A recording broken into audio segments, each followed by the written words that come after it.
I went a little over. I went like 30 seconds over my last video.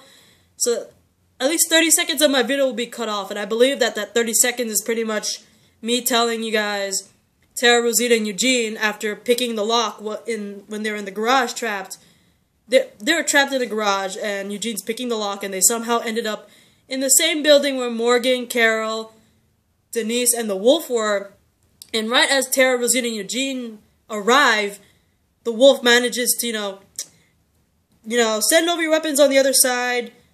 Like, pretty much he told them to surrender their weapons or he kills Denise. And unfortunately, the three could not stop the wolf from kidnapping Denise, holding her hostage, and escaping with her. And here we got, like, Tara, Rosita, and Eugene in the house with unconscious Carol and an unconscious Morgan. And unfortunately, the wolf takes Denise hostage, and we don't know the fate of Denise. I'll probably have a theory video about that later. Like, I pretty much said that in the last video, but that's probably going to get edited out because it's like 30 seconds over the time I'm supposed to have. But anyway, back to a different point of view. Glenn and Enid, they are there pretty much in the small outskirts of Alexandria, looking on, seeing, when they first got to Alexandria, they see that it's entirely surrounded by walkers, and they were there, and they were present when the church tower pretty much crashes down, breaks a part of the wall, and Enid, she feels like she's given up already. The moment she sees the walkers, she feels like giving up even more when she sees the tower crash down and break a part of the wall, and she feels so much more dread. And I don't blame her. Seeing all those walkers, when she was at Alexandria, she was used to not seeing walkers outside, at least not that many walkers outside Alexandria.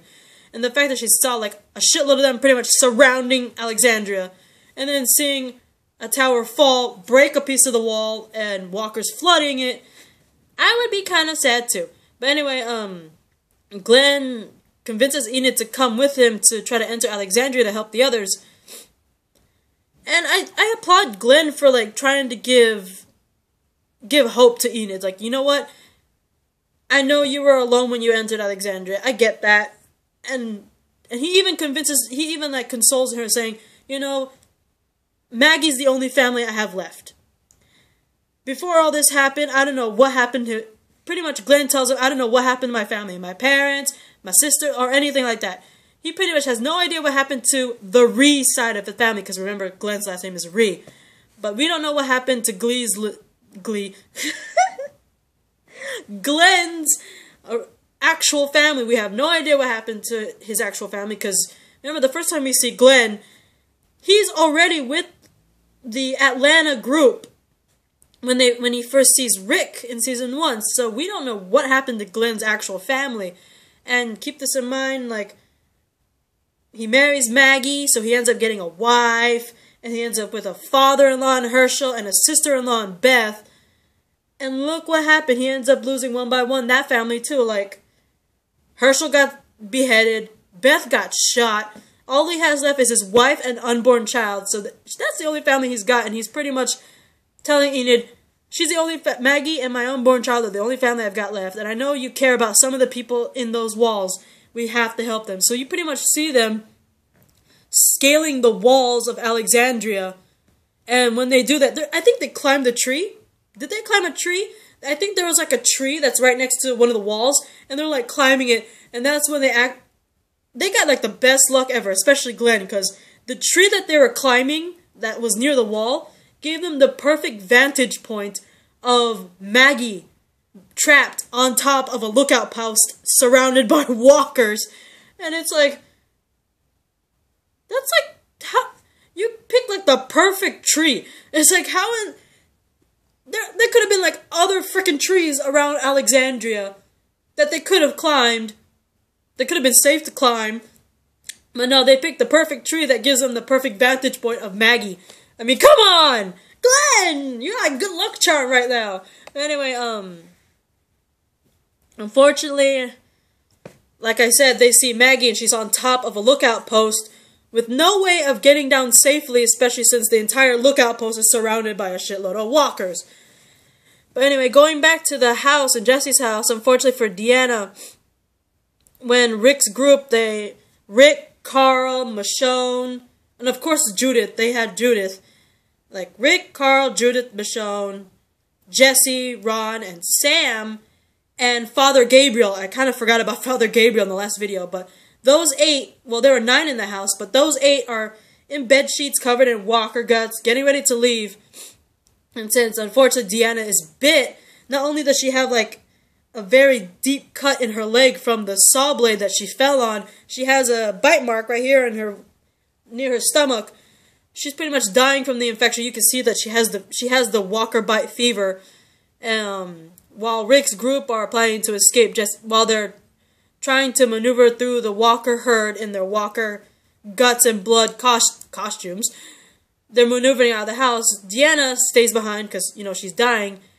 I give Deanna props. Because while Rick and the other 6 or 7 are leaving, Judith, it's so funny, Judith, they couldn't really cover Judith in walker guts. So they pretty much put Judith underneath Carl's walker gut blood bed sheet. So she's under there with Carl. But they're escaping Jesse's house, maneuvering through the walker horde. While Deanna, God bless that woman, she's like, you know what? It looked like she's about to shoot herself, right? Because she knows she's dying. She has a gun. She's ready to shoot herself. But then she hears the walkers break through. She knows Rick and the others are out already. And she's like, you know what?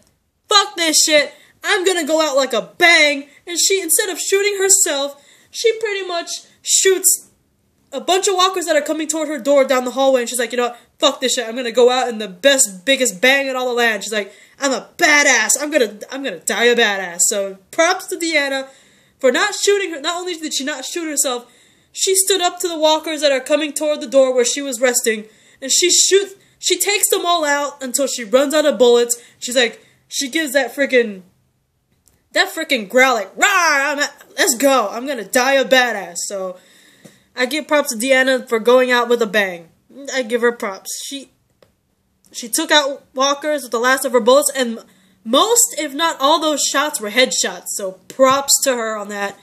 But anyway, like I said, Rick and the others, all covered in walker blood and guts and bed sheets, they maneuvered out of the house only to find, like, walkers everywhere on the streets. So they had to, like, they joined hands, linking themselves out. While they were doing that, though, you know, hands linked together so they make, like, a human chain covered in walker guts and blood. Stupid Sam, man. I kind of agree with that. What's his name? Jason, the guy from Seinfeld? I kind of agree with him. Like, Sam picked the worst time to be out, like, saying mom, because here they are, the bed sheets covered in walker blood and guts.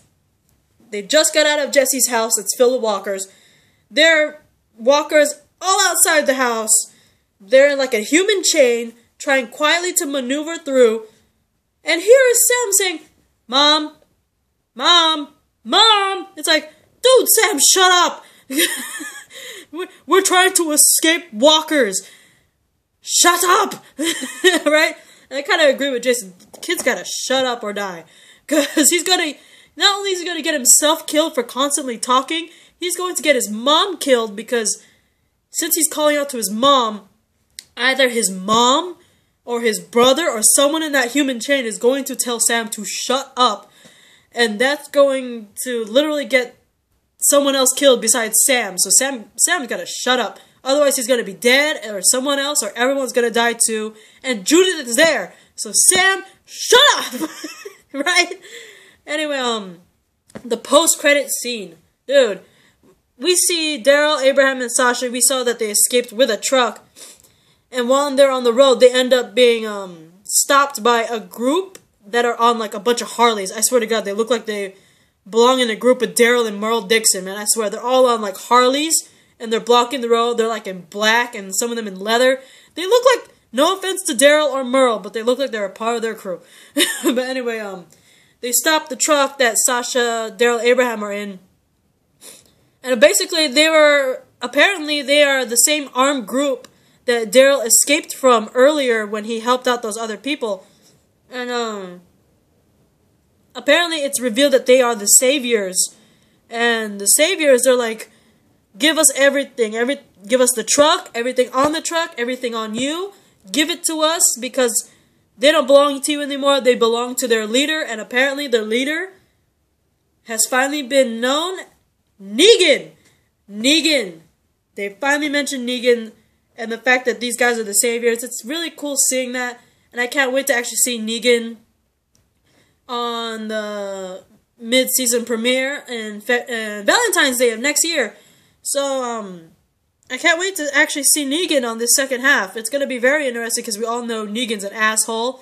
And I'm not going to reveal it here, but if you guys have read the graphic novel, book, comic thing, you will know why Negan's an asshole and what's to come and what possibly to come if they're going to be really tied into the comics, that Negan's going to be an asshole and we might lose someone we love dearly. And I'm really not looking forward to that.